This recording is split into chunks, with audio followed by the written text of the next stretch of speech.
So remember when the big push for the gun control agenda were handgun bans?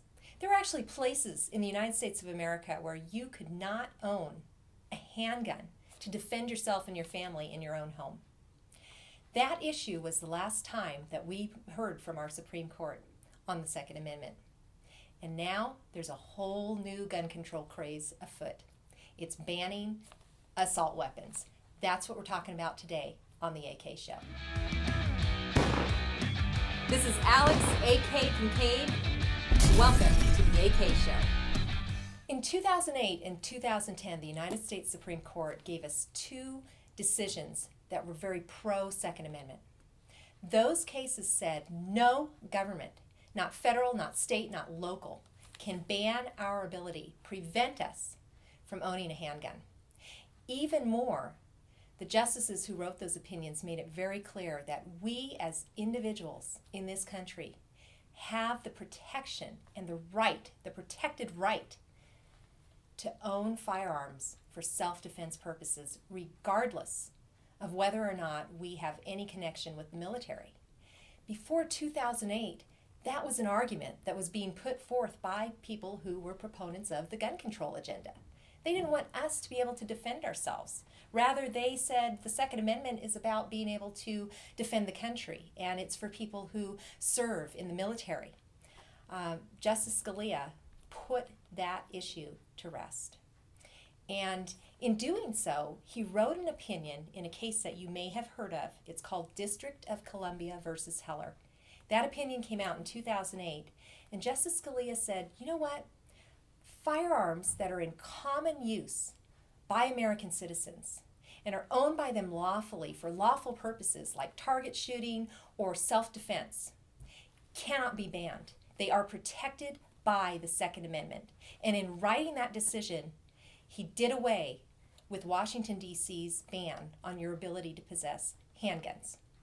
And following that, there was a case in 2010 that the United States Supreme Court heard, and they said, not only is the federal government prevented from restricting your ability to exercise your individual right to self-defense and to keep and bear arms for any lawful reasons, no state and no smaller government like a city or a county can prevent you from doing that. That 2010 decision was the last time we heard from the United States Supreme Court about what the Second Amendment actually means. And to most of us, it's pretty clear. We don't need a whole lot of interpretation. Shall not be infringed means shall not be infringed. But leave it to the gun control community to come up with a whole way or different ways of dealing with infringing on your right and getting around the decisions that were written by the Supreme Court to restrict us and prevent us from defending ourselves and our families. How are they doing this? They're doing it by making the process to get a handgun so onerous or so expensive that people don't do it. So Washington, D.C. no longer has a handgun ban because the Supreme Court said you can't do that. But the effort that an individual has to make to get that handgun is atrocious. And the same thing is happening around the country. But they're taking it even further with the gun control. And so now, instead of passing laws that say you can't own a handgun, they're passing laws on other kinds of firearms. And they're saying, hey, the Supreme Court didn't say we can't ban these. And what are they banning? You know the phrase, assault weapons. Anything that looks scary to advocates of gun control. Anything that's black or has a flash suppressor or a folding stock. Whether they're semi-automatic or not, just completely leaves the analysis. But these so-called assault weapons are the things that are the push in the gun control world. And what's happening is lower governments like cities and counties are banning them, states are outright banning them, and the courts are upholding those bans. And most recently, I think a lot of you heard a couple of weeks ago, when the Fourth Circuit Court of Appeals, a federal court, multiple justices, legal scholars listening to this case and hearing about Maryland's ban on semi-automatic firearms, assault weapons, said, gosh, our hands are tied. When Justice Scalia wrote the Heller opinion, he said that firearms like M16s and that are better used in military service aren't protected at all by the Second Amendment. Who are we, lower court justices, to extend that ruling?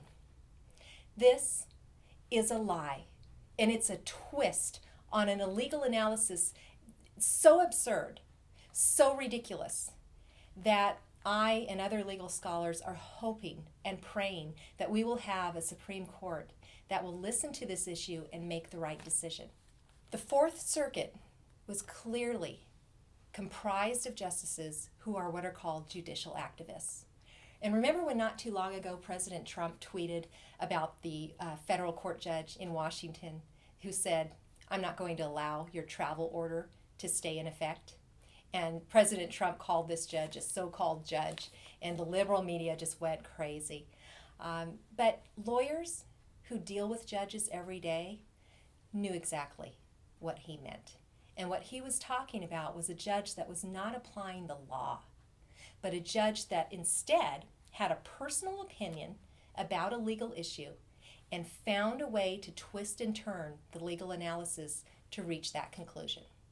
Judicial activists are all about what conclusion they want to reach and then finding some crazy way to get there and to sell you, the American people, that argument about why that is the correct conclusion, supposedly. And that's what the Fourth Circuit did. Those justices don't like guns. They want that ban to stay in effect. And so they pulled a little comment, a side comment, from Justice Scalia's opinion. Justice Scalia, who supported the Second Amendment, and said, oh, he said you don't get to have these kinds of rifles if we want to ban them. The Second Amendment doesn't protect you from these types of gun control laws. Nonsense. Justice Scalia had a really good way of putting what judicial activism was versus what being a real judge was all about. And I want to read you a quote from him. "If you're going to be a good and faithful judge, you have to resign yourself to the fact that you're not always going to like the conclusions that you reach. If you like them all the time, you're probably doing something wrong." And that is how a judge is supposed to decide cases, not based on personal feelings, but based on the law and based on the Constitution. So, in order to show you a really classic example of judicial activism and explain to you how a panel of justices reached the conclusion that AR-15s are not protected by the Second Amendment, I'm going to talk about Maryland's ban on assault weapons and how the Fourth Circuit reached their conclusion. The case, by the way, is called Colby versus Hogan, if you want to look it up and do a little more reading about it. So let's start with what Maryland's law is all about. It's called the Firearms Safety Act of 2013. And if you catch that date, you'll realize that that's the same year that a host of gun control bans like this were passed or even proposed in other states around the country. And it all came about after the school shooting at Sandy Hook, a horrible and tragic event committed by a criminal. But what people reacted to, of course, were the firearms. And what Maryland's ban did is very similar to laws that are now in place around the country. It calls out certain firearms by name, and then it talks about copycat rifles. So, if you have a firearm that is like the firearms that we are banning, you don't get to have that either. Some of the most common firearms that are banned, and they're included in this Maryland law. This, by the way, is the 90-page court decision justifying why the Fourth Circuit reached that conclusion. Actually, there's a dissenting opinion in here too, because not all of the justices on the Fourth Circuit were in agreement with this. But Maryland's law, it bans AK-47s in all forms. It bans AR-15s. It bans M1s. It bans one of my personal favorites, the ranch rifle, Mini 14s. Can't have them.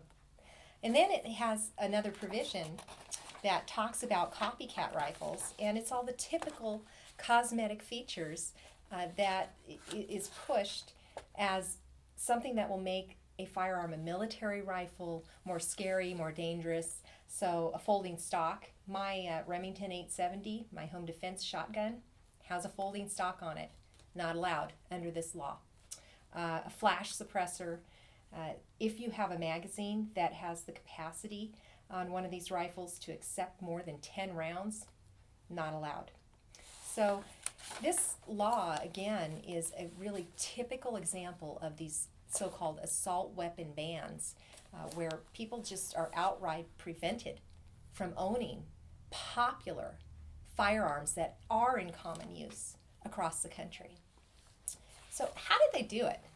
Well, not surprisingly, they started the court opinion with an emotional plea. And I want to read you a little bit of this because it's really enlightening on how the court is acting very much like these justices are talking like representatives from the Obama administration, and Obama himself would speak after the school shootings. And they just talk about the horrendous crime or acts of terrorism and act as if these rifles somehow caused those events.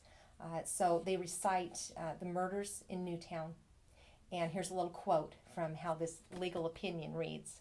A gunman used an AR-15 type Bushmaster rifle and detachable 30-round magazines to murder 20 first graders and 6 adults in the Sandy Hook Elementary School. 9 terrified children ran from one of the classrooms when the gunman paused to reload, while 2 youngsters successfully hid in a restroom.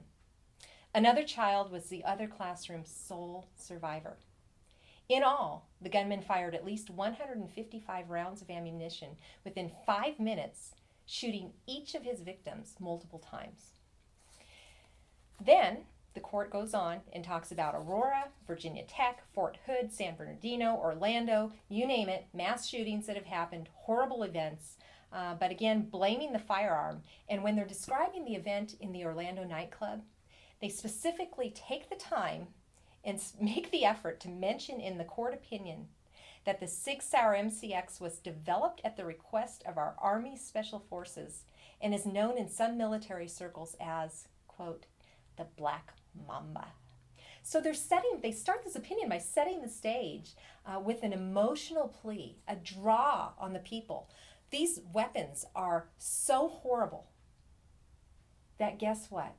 The elected politicians in Maryland, in all their wisdom, stepped in to protect we the people from these horrible firearms. And they make it sound as if this is the most common sense, normal thing that anyone would do under the circumstances. We have to stop this. Let's ban the guns. So, if you're wondering what these tragic facts have to do with your Second Amendment rights, you're not alone. Most of the supporters of the Second Amendment read this information in a court decision and go, this has nothing to do with the protection that is afforded us under the Second Amendment. But on the very next page, the court states the banned assault weapons and large capacity magazines are not protected by the Second Amendment because they are like M16 rifles, weapons that are most useful in military service. That supposedly that opinion singled out these firearms as being beyond the scope of the Second Amendment's reach. What? The Heller decision was about protecting our individual right to keep and bear arms. It stated that bans are inappropriate.